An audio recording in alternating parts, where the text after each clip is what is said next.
Hello. कभी GDP, national income जैसे शब्दों को सुनकर लगा है कि आखिर इनका मतलब क्या है? चलिए, अगले कुछ मिनटों में मैक्रो इकोनॉमिक्स के इस कोड को मिलकर तोड़ते हैं और इसे एकदम आसान बनाते हैं। तो चलिए सीधे मुद्दे पर आते हैं। शुरुआत करते हैं एक ऐसे शब्द से जिसे हम सबने सुना जरूर है, लेकिन शायद ठीक ठीक समझा नहीं है। जीडीपी। देखिए, किसी भी देश की इनकम को समझने के लिए हमें सबसे पहले दो बातें साफ करनी होंगी। हम किस जगह की बात कर रहे हैं और हम किन लोगों को गिन रहे हैं। तो चलिए पहले इस खेल के मैदान और उसके खिलाड़ियों को समझते हैं। अब डोमेस्टिक टेरिटरी या घरेलू क्षेत्र सुनने में तो बड़ा सिंपल लगता है ना? लेकिन ये सिर्फ देश का नक्शा या उसकी राजनीतिक सीमाएं नहीं है। इसमें कुछ बहुत ही इंटरेस्टिंग चीजें शामिल होती हैं। और यहीं पर बात मजेदार हो जाती है। ये असल में भूगोल के बारे में कम और आर्थिक नियंत्रण के बारे में ज्यादा है। सोचिए, रूस और यूक्रेन के बीच उड़ता हुआ एयर इंडिया का विमान या जापान में हमारी इंडियन एम्बेसी, ये सब हमारी ही डोमेस्टिक टेरिटरी का हिस्सा हैं। पर दिल्ली में जो पाकिस्तानी एम्बेसी है, वो हमारी टेरिटरी में नहीं गिनी जाएगी। अब एक और मजेदार फर्क समझिए, नॉर्मल रेजिडेंट और सिटीजन के बीच का। जो इंसान देश की इकोनॉमी में योगदान दे रहा है, जरूरी नहीं कि वो उस देश का नागरिक भी हो।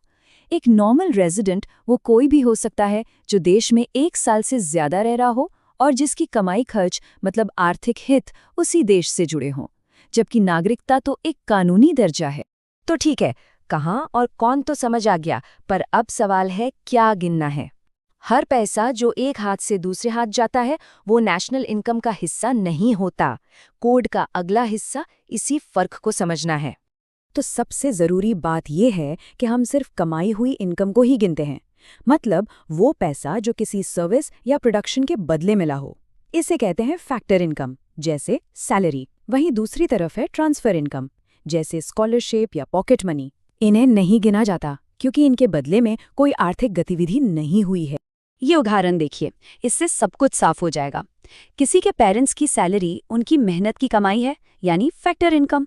लेकिन उस सैलरी से जो पॉकेट मनी मिली वो सिर्फ एक ट्रांसफर है, इसलिए वो है ट्रांसफर इनकम। बिल्कुल इसी तरह हम सिर्फ फाइनल गुड्स की वैल्यू को गिनते हैं, ना कि उसे बनाने में इस्तेमाल हुए सामान की। ऐसा डबल काउंटिंग से बचने के लिए करते हैं। जैसे घर पर सैंडविच बनाने के लिए खरीदी गई ब्रेड एक फाइनल गुड है, पर एक चाय वाले की दुकान की चीनी वो एक इंटरमीडिएट गुड है।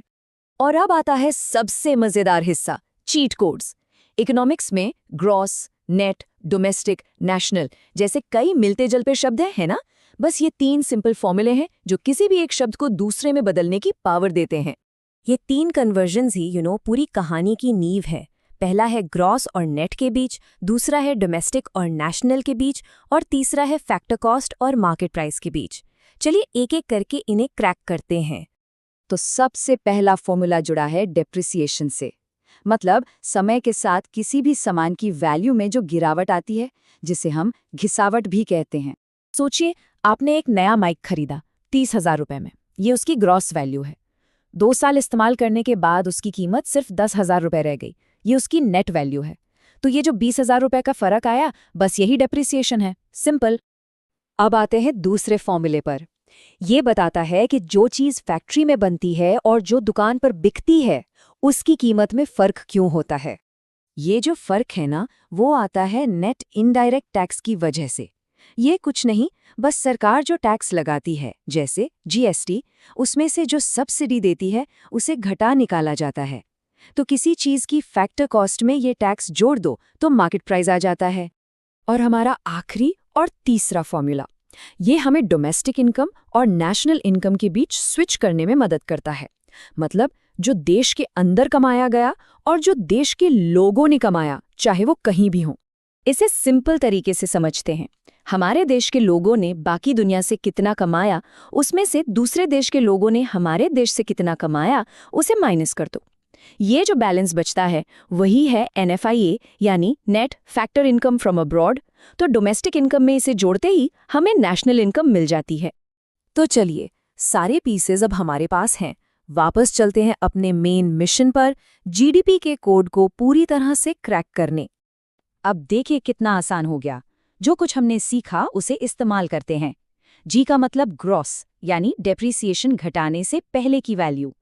डी का मतलब डोमेस्टिक यानी देश की टेरिटरी के अंदर बनी हुई चीजें, और पी का मतलब प्रोडक्ट यानी फाइनल गुड्स और सर्विसेज की मार्केट वैल्यू। हो गया कोड क्रैक। तो पॉइंट ये है कि हर बड़ा इकोनॉमिक टर्म इन्हीं 4 हिस्सों से मिलकर बनता है।